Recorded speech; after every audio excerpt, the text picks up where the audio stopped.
We start though with that breaking news from the Netherlands, where at least one person has been killed and several wounded after a gunman opened fire on a tram in Utrecht. Now, police say the gunman may have had a terrorist motive and they have named a suspect who they want to talk to.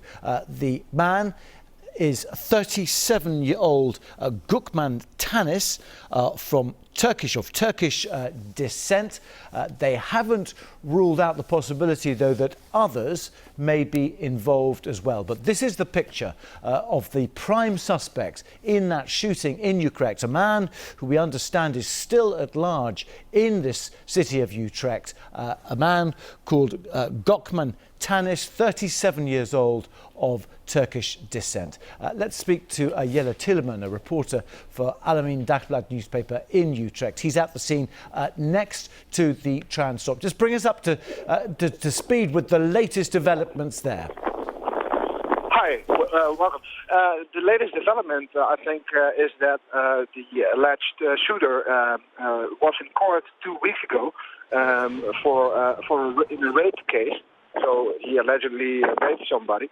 That's the latest that I can tell you on the alleged shooter. And right now I'm standing in front of the tram, and the police is still doing some research in the tram. So Gunman is the suspect, but the gunman, whoever he is still at large in Utrecht. Yeah, he's still at large, and the police is looking for him with all kinds of manpower. So it's still unknown where he is, and the police is looking for him. And can you confirm, Jelle, how many locations there are where shots have been fired? You are by the tram, and unfortunately I think you are close to where one of the fatalities might be, but there have been reports of other locations caught up in gunfire. Can you confirm those? I think that that is because of one section outside of the train, outside of the tram, and people were shot in the tram. So I guess that is why rumors are that there are multiple locations that have been shot. But it seems that only inside the tram or 5 meters outside of the tram there have been shot.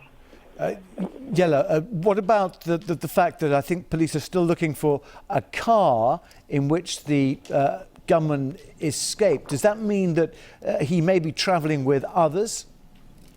Maybe. Eyewitnesses told that the gunman went out and took a car in a red Renault Clio. And it seems that the police have found this car, but it's still unknown whether this is true or just a rumor. Describe the sort of police activity still where you are, because we have seen reports of them focusing on one particular house, I think quite close to where you are. Yeah, that's not where I am. I am still at the crime scene, but there's a police helicopter around the location where the police is looking at the house, and I've seen pictures, and I guess you've seen them as well. Heavily armed police officers, counter-terrorism people. So they are moving for an action. How much of a shock is this for the Netherlands, which by and large has mercifully sort of missed, hasn't it, most of the terrorist attacks that we've seen elsewhere in Europe in recent years? Well, it's massive. The threat of terrorism has been raised to a level of 5. That's unknown for the Netherlands. Never ever happened before. And this happened on a Monday morning in a tram. People are going to the work.